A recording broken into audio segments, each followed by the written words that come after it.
Oh.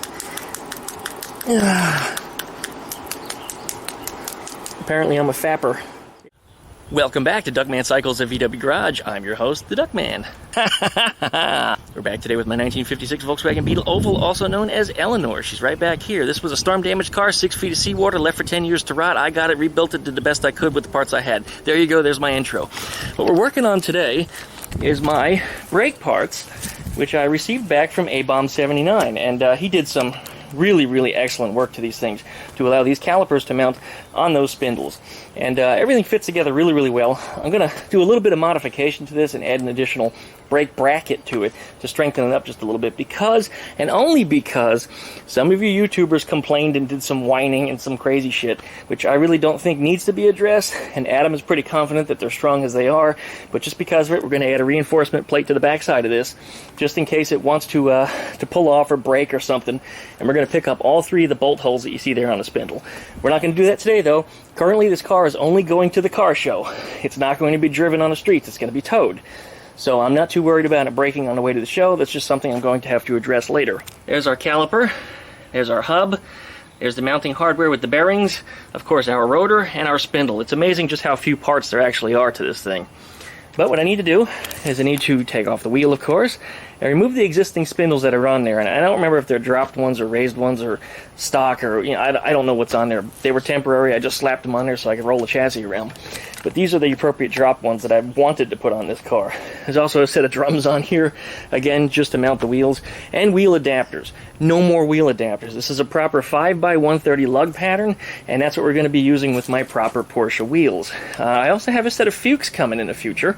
I'm trading out for some parts that I've got for a set of nice Fuchs. Now, I don't think I'm going to mount them on this car right away, but I'll probably put a set of tires on them, and then, you know, whenever I feel like changing my clothes, I'll change the wheels out once in a while, just for a different look. Going to the car show with the Porsche wheels that you see on there. These are 928 wheels, by the way, the phone dial 928 wheels. And yes, there's a socket sitting on one of the lug nuts right now, because I'm actually about to take those wheels right off. Pretty simple what we need to do here, so please like, comment, subscribe, pluck that little dingle belly down there next to the subscribe button. That way you get updates every time I upload a new video. Don't forget to join the Facebook group page, Duckman Cycles VW Garage. We're going to talk about this project, that project, and the doodle bastard, which is buried over there, which is also going to the car show, by the way, so I'm going to have to get it out of there. It's not going to be rideable.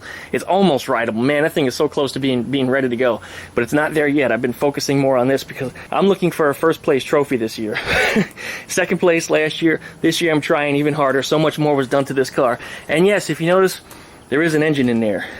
But that was a failed video that I started to make yesterday and ended up with a problem. I discovered that the generator pedestal was actually crushed. Somebody must have dropped something on it and dented it. So when I went to remove it to replace it, I looked down inside the engine and I found a nut about that big down inside, and it was missing the little louvered square panel that normally goes underneath the pedestal. So I was glad I was in there anyway, so I went to get a magnet to fish the nut out, and the damn nut fell down inside the engine. So that engine is not safe to run right now until I find that nut. I'm probably going to have to bore scope it like Adam mentioned in the previous video, or I'm going to have to split the case. I don't want to get into that. I have a second engine, and you can see it way back underneath the workbench over there, but I've got a second engine that I'm pretty sure is going to be pretty good, so I'm going to swap those out. Yeah, that's it for now, so please stick around, and we'll be back after the intro. Thanks for watching.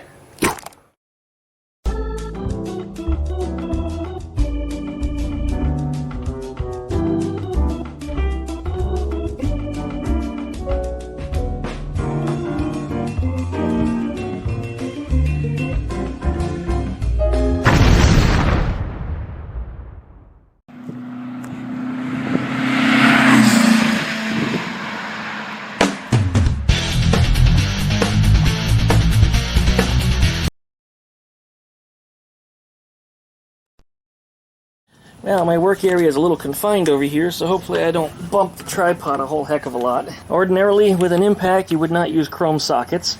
In this situation, I'm going to, because these bolts, or nuts I should say, are actually loose already. So all I'm going to do is just spin them off. Okay, here we go. Looks like I didn't even have a full 5 nuts on there, I only had 4. Don't you hate it when you're a nut short? Alright, there is that bullshit, complete bullshit wheel adapter that I was telling you about. These are no longer going to have to be used on here. And I am so happy for that, because last year one of those came apart. Just for some reason I couldn't torque down the lug studs on them properly or something, but the studs actually pulled right out and the threads were all messed up on them. And it's just aluminum, and it's steel threaded into aluminum. And, you know, the aluminum's just not particularly strong, and it just, I guess they wobbled themselves loose. And, yeah, one of the adapters got screwed up in the process, and last October, almost exactly 1 year ago, the wheel came off of Eleanor on the way to the show. There's a pinch nut on the bottom. They look just like this here. And how they work is you screw it on just like a regular nut, but once you get it tight to the appropriate position, you then tighten a little Allen key screw right here. And that's what pinches it and holds it tight. Now, when we assemble this, we'll show you what it takes to seat the bearings properly, but there's actually a little process involving this. But that has to come off.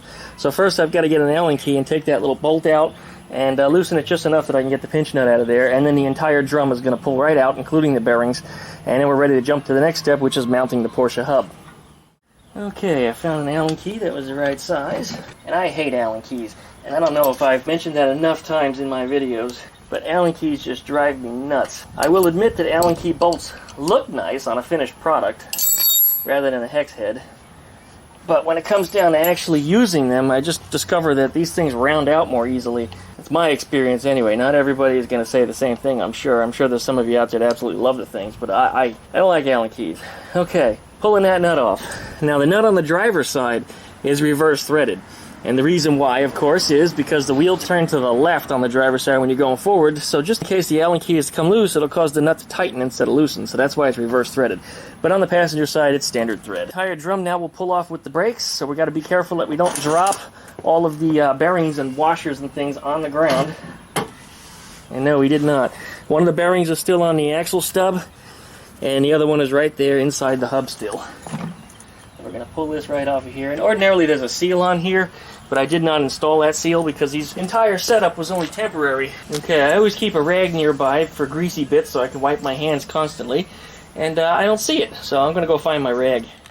Now we've got our hub completely off. I've got us a wrench, and I got our rag to wipe our hands and any of the stray grease off so we don't get it all over everything. I'm looking at my ball joint boots here, and those things are pretty ragged. So they're going to need to be replaced too, but we're not doing it at this time. That's going to be part of my winter project because I'm going to rebuild this whole front end. Now, I think the trailing arms, I think the bottom one on the driver's side is actually a little bent because the camber of the wheel it's positive cambered, and it doesn't look right to me. So if the beam is straight, and I'm pretty sure it is, I think the arm is a little bit bent. So we're going to have to work on that and get that replaced. But everything on this front end is 19 millimeter. So we need to get a wrench, 19 millimeter, start taking off these nuts and bolts that hold together our spindles. When I assembled these, I actually greased everything. So they're going to come off somewhat easily. Not like something that's been rusted on the same place for 50 years, as is typical with most Volkswagens. Yeah, greasing them was the right answer. This is coming apart a lot easier than it normally would. Much easier than it normally would. Now on these ball joints, there's two washers. There's a big washer and a little washer. And the big washer is the one that goes on the top ball joint. Small washer on the bottom. The nuts are the same. Put those in a safe place right over here. And we got to remove our tie rod. And the tie rod I never even tightened, because it wasn't on the street yet, so I didn't even worry about that part. Lift that right out. Okay, now getting these ball joints to release can be kind of tricky, and actually, the top one wasn't even seated. How about that? Normally I would put a bar in here and I would pry it, and they'd pop right out, but oh, geez. Okay. I guess when I greased them was the right answer. That came out really easy. Really easy. Alright, I'm happy for that. No complaints from me. The new ball joint's ready to go back on, and as always, I like to put a little bit of grease on here. Normally these things don't come apart that easy. That was really out of the ordinary. Really out of the ordinary. I was even talking about that with A-Bomb, that was going to be the hardest thing, is pulling the ball joints out of the spindles. There it is. This is coming along rather quickly. I'm not going to say it's going to be easy, because that's when you're going to find a problem. But I am going to say that it's going together quickly. And quick is a good thing. Unless you ask your girlfriend or wife, you know, they don't like quick. Okay, somewhere on this upper ball joint is a notch. Sometimes they're a little tricky to find. Sometimes on these Chinese ball joints, they don't even exist. There it is. Now I don't know if you can see it. I'm going to try to zoom in on it. There's a little notch right there on this upper nut. You can feel it with your finger. The camera may not see it quite as well as I can, but it's right there. Here's the upper ball joint boot that's shot. And what's funny is these ball joints are actually relatively new. The previous owner of this beam actually put them on there just before I got it, and that was only about 2 years ago, maybe 3, and they're already shot. Anyways, these are going to need to be replaced, but as I said, I'm not addressing that in this video. But this little nut that you see here, that little notch needs to face straight forward. Straight forward, and that's important to the alignment of the front end. That's what sets both your camber and your caster all at once. Kind of a real cheap and chintzy design, if you ask me, that they put both adjustments in one nut. But hey, that's the way it is. But if you set it straight forward, that's essentially setting the alignment for both camber and caster, and anything that diverts from that would be custom. But not worried about anything beyond that at the moment, because like I said, this car's only going to the car show, and this winter I'm going to pull this beam completely off and rebuild it. So there'll be some changes made here. Alright, let's start putting our spindle nuts back on. Now, if you remember, I mentioned that the big washer goes up on the top. So it goes up under here just like this, and then tighten your nut onto it. Finger tight, only for the moment. And your bottom nut goes on here like so. Get them turned on as far as you can before you put a wrench on it. These are lock nuts. When you get them to a certain point, you won't be able to finger tighten them anymore. Now, what I like to do here, and you don't have to, but this is what I do. I take the tie rod and put it back into place, and that will help to hold the spindle in place while you tighten the nuts. Now, this little notch that I mentioned here needs to be straightforward, but what's more critical is that it needs to be perpendicular 90 degrees to the spindle stub. We're almost there right now. I actually need to turn it just a little bit, but straightforward is still actually correct, because that's the direction that the spindles are going to be facing when you tighten that down. Now, as you tighten that might want to spin. So be prepared for that. You might need a big fat wrench to put over the top of that, and I forget what size it is, but it's big. No joking there. I mean, it's big. Get these nuts tightened back down. Doesn't matter if you do the top or the bottom first. There is a specific torque specification to this, because I don't have a torque wrench. I actually use a scale instead, a hanging scale, and I calculate the measurement of the length of the wrench, and then I put a scale here and I pull on it until the scale shows that appropriate weight. That will be your foot poundage. And the wrench that I usually use is about 6 inches. So that means whatever foot poundage you put on there, you have to double. Okay, I actually got lucky. The upper nut is not moving as I tighten this nut down on the inside here, which is good because will spin sometimes. In this case, it's not doing that.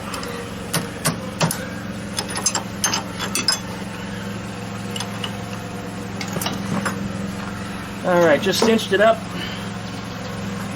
What I'm going to do next, of course, is I'll get under there with my scale and I'll figure out the amount of torque, and of course somebody's going to run a lawnmower as soon as I'm recording. But let's put the nut back on the tie rod here, and we'll call this a stopping point until they shut off the friggin' lawnmowers. Okay, to do our bearings, we want some bearing grease. I like to use marine grease, and one of the reasons why I use marine grease is because I'm that asshole who likes to splash down in puddles. But no, the honest reason is because it rains a whole lot here and things are prone to get very, very wet. And marine grease, for what it's worth, is more water resistant than standard grease. Usually you'd find it in trailer bearings and stuff, but the Volkswagen, the way it assembles, is just exactly like a trailer. And of course we got our bearings, 1, 2, 3, 4. Want to put them down on top of a piece of cardboard. It doesn't matter what color it is. It could be a piece of newspaper. Just make sure whatever it is clean. You don't want any grit on it. Got my gloves. These are XL gloves, and I've got my bigger than XL hands, and I mean, it's pretty obvious when you look. I have trouble getting into these things. And just to prove to you guys that I'm not a damn idiot, for some reason everybody kept saying, and I must, on the CV joint video, I must have got about 6, 7, 8, maybe even a dozen comments. Use powder in the gloves. Well, you know what? I do, and I'm going to demonstrate that here. And I still have trouble getting these damn gloves on.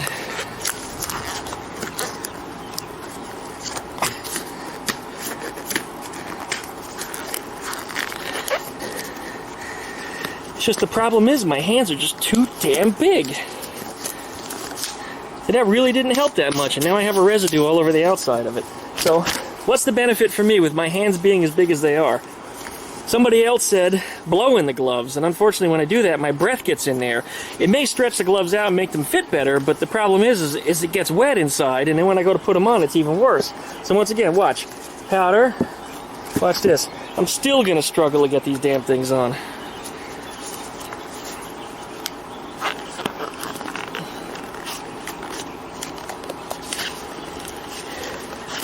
See what I mean? It's just, my hands are too damn big. At least it didn't bust that time. Powder may lube it. I mean, it might have helped some, but it certainly didn't help enough. And if I had gloves that were probably of a better shape, they would help to keep my hands dry while I'm working out here, because I do live in Florida and my hands are going to get hot.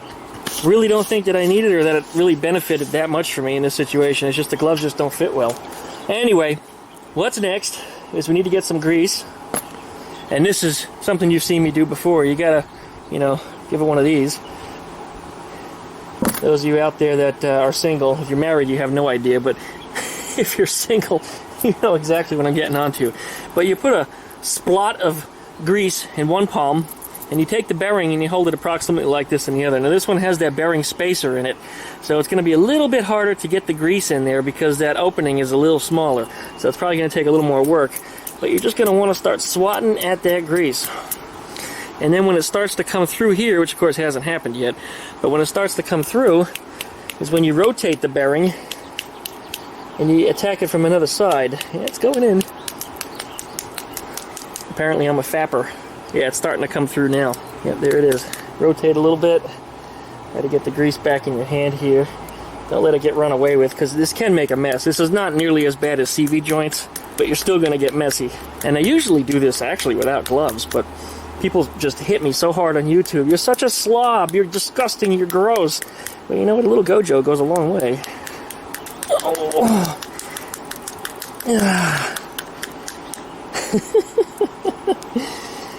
I've always found this highly entertaining. You see that grease is starting to push through the bearing. I've got about another 180 degrees on it to do. And then this one's done. And don't be surprised, they sometimes take a lot of grease.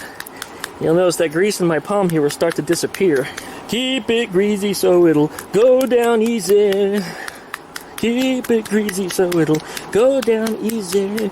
Grease it over and something, something, na na na na na na. I don't know if any of you are Zappa fans, but with as crazy as I am, you might not be the least bit surprised that, yes, I am a Zappa fan.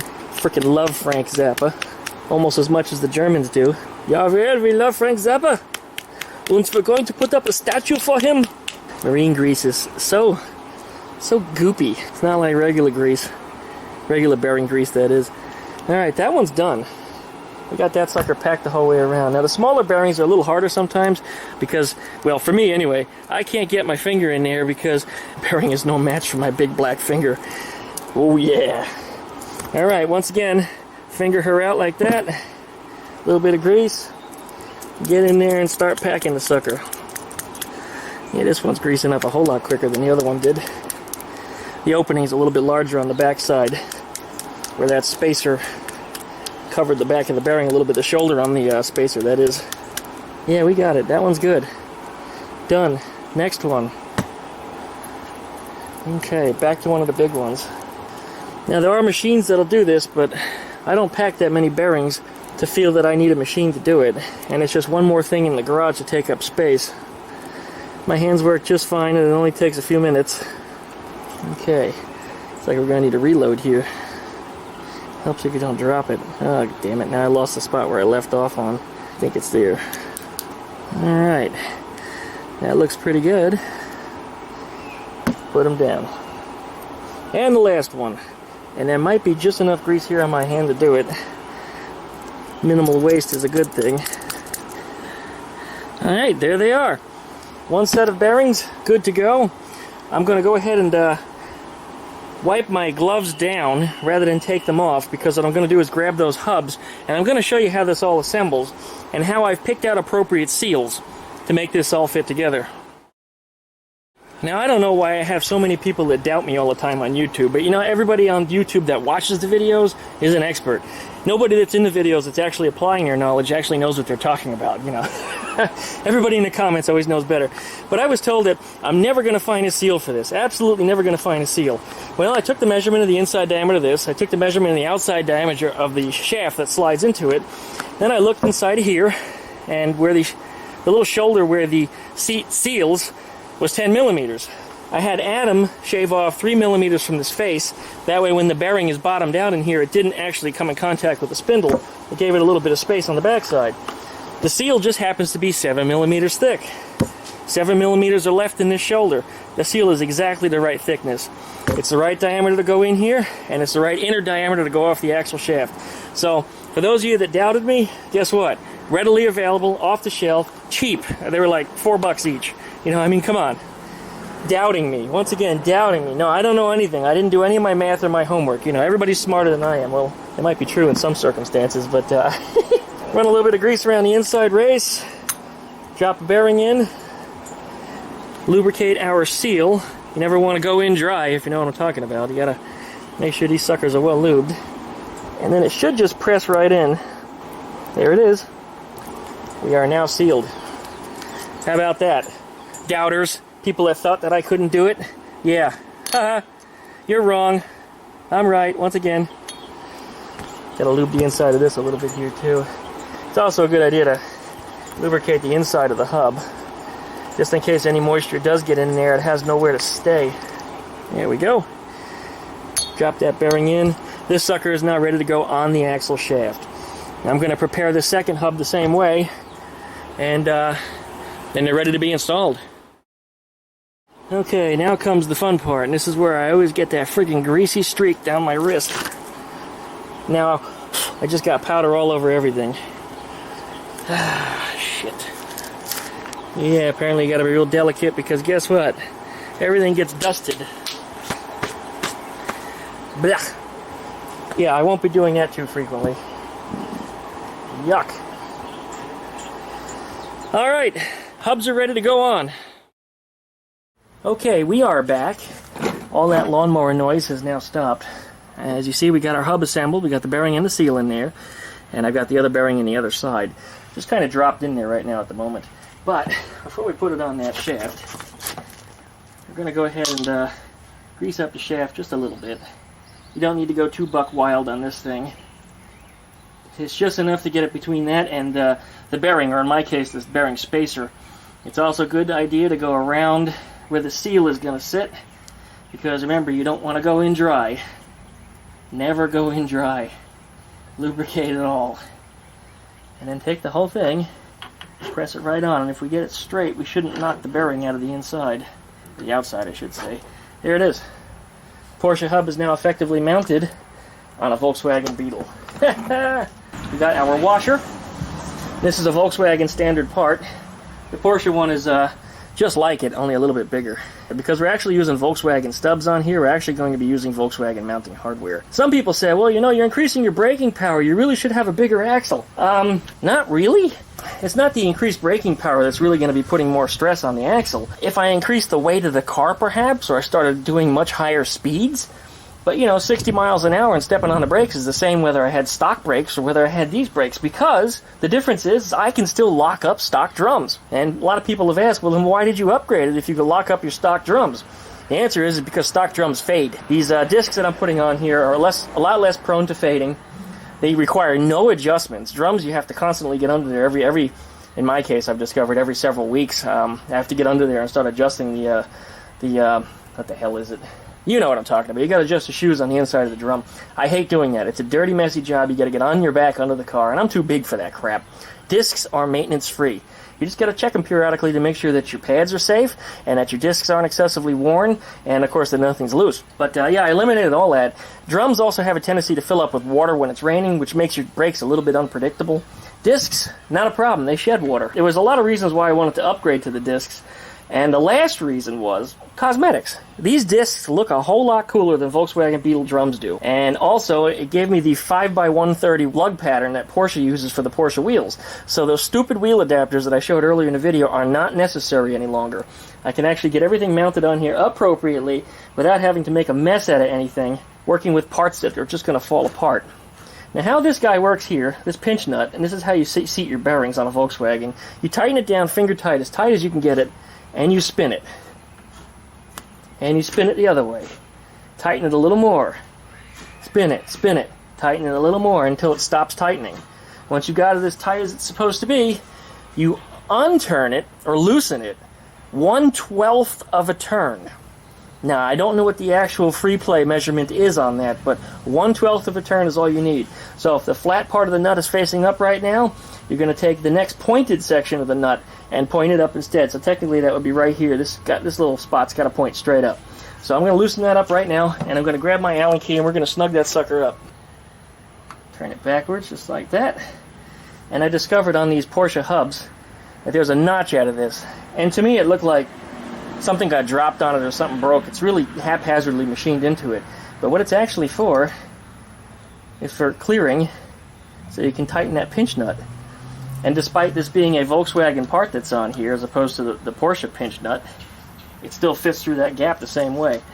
So as I had said before, the Porsche was actually a future evolution, or the Porsche 944 was the future evolution of what used to be the Beetle. Alright, there it is. She's mounted. And the last thing that goes on, of course, is going to be the dust cap. This goes right on here, and usually you could just, yeah, there it is. You can hit it with your hand that it's on. That's done. And you know what I forgot to do? I forgot to put grease on top of that nut before I lock this sucker in. And that's good to do because if any moisture does get inside of here, that will stop it from rusting. So I'm going to pop that cover back off because I was a damn moron. Got ahead of myself there. I'm sure you guys in YouTube land are screaming at me right now, oh my god, he didn't lube the thing. What the hell is he thinking? He's such a moron. Yeah, well, you know, I was talking to you, and I made a mistake. Okay. As I said before, you got to get some grease at the inside. So it's good just to hit the whole inside of the dust cover. And cover that nut. Cover the bearing. Cover the inside of the hub. Just pack it in there. And I mean, you don't have to get it so much that it's going to ooze out of whatever openings there are. But just get enough in there that everything gets pretty well covered. You don't need to overdo it, but you do need to do it to it. Now again, that's more for moisture protection than for lubrication. And what I didn't do before is it's also a good idea to lube around the outside of this dust cover. It'll probably make it easier to come out the next time in case there's any corrosion on it. That's it. And now it's sealed. And now it's done. Effectively, I have mounted a Porsche Hub on a Volkswagen Beetle with the help of A-Bomb 79. And honestly, he did most of the work. I just put it on the car. Look at that. Then you know what happens next. As I asked before, do you know what time it is? Well, if you guessed it's rum 30, you're exactly right. It's afternoon now. I got something done here this morning. I had a service call earlier, but I got that squared away, and I figured I'd work on this. I wanted to start on this earlier, but the service call came in at 6 a.m., so that kept me busy for a little while. The disc goes on next. It has special little screws holes in here for little taper head screws, but I don't have those. And really the only purpose of them is to hold that disc on there while you're attaching the rest of the mounting hardware. In this case I don't have it, so like I said, I'm not too worried about it. I could just put a couple of lug bolts on it, and that's exactly what I'm going to do. Snug it up to the surface, and then we'll mount our caliper.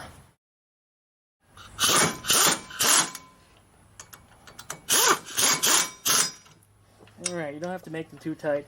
In my case, the only reason I'm doing it is just to keep that disc attached to the hub firmly, so that way it doesn't wobble all around while I'm mounting the caliper on the back side.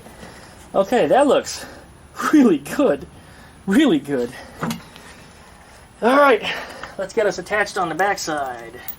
Okay, the caliper that you want to use for the passenger side is going to be the one with the Porsche logo facing out and with the bleeding nipples facing up. If you get the wrong side, the nipples will be down, and nobody wants down-pointing nipples, if you know what I'm talking about. So, we're going to take this sucker and we're going to go ahead and start putting the bolts in from the backside. Forgot to put the damn spacers here. Okay, there it is. It's mounted. Let me get you a wide angle shot here. I've got to tighten the bolts on the backside. In fact, I got to find some washers to put in here because I don't have any washers on them right now. And I don't know why that skipped my mind, but yeah, there's none there. So let me show you what this looks like. There it is, mounted in all its glory. Check that out. Fantastic. Fan-fucking-tastic. Okay, now what you didn't see is I've already mounted the one on the other side while the lawnmower guys were over here. But, of course, if you didn't know that, I would tell you, we're going to go around the other side and get that side mounted. So let me go show you the other side, and you'll get to see how that looks. Okay, and there's everything put together on the opposite side just the same. Everything fits together real nicely. I mean, real nicely. At this point, it's a matter of putting the wheels back on and hooking up the brake lines. A stainless steel brake line here needs to be screwed into the back of the caliper. And putting in my pedal cluster and getting that sucker bled. How about that? We are almost there. We're almost there. Right, time to put that wheel back on. This is a 16-inch wheel, so it should clear that brake caliper just fine. Even though things do fit a little differently than they used to. Because of how everything was cut and trimmed when it was machined. But there's our wheel.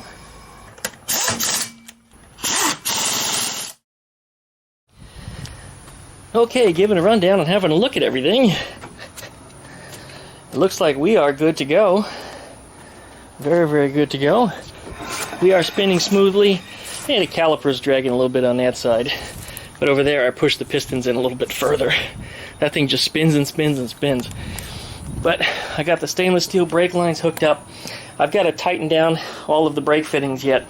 I haven't done that because I was concerned that I might have to take something apart. But yeah, that's all temporary what we got right now. But I'm going to lock it down. I also have to do things like lock down the tie rods. They're not quite where I want them to be. I'm going to do a really quick alignment on this. Now, I won't be driving it, as you know. I'm just going to be towing it over to the car show, which is this Saturday, only a few days away, and now it has brakes. I was hoping to get them bled and possibly have this thing as a driver, but since I'm running out of time again today, I didn't get that engine together, which was in the previous failed video. It's just not going to happen.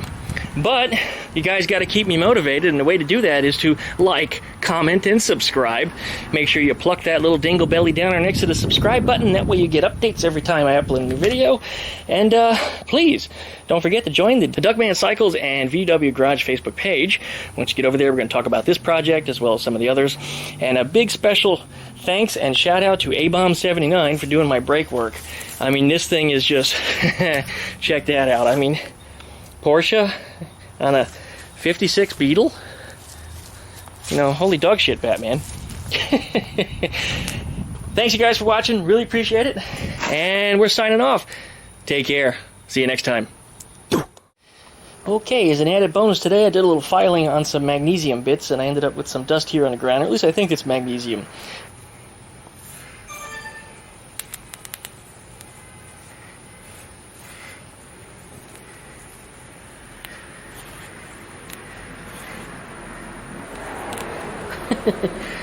And that's all you get.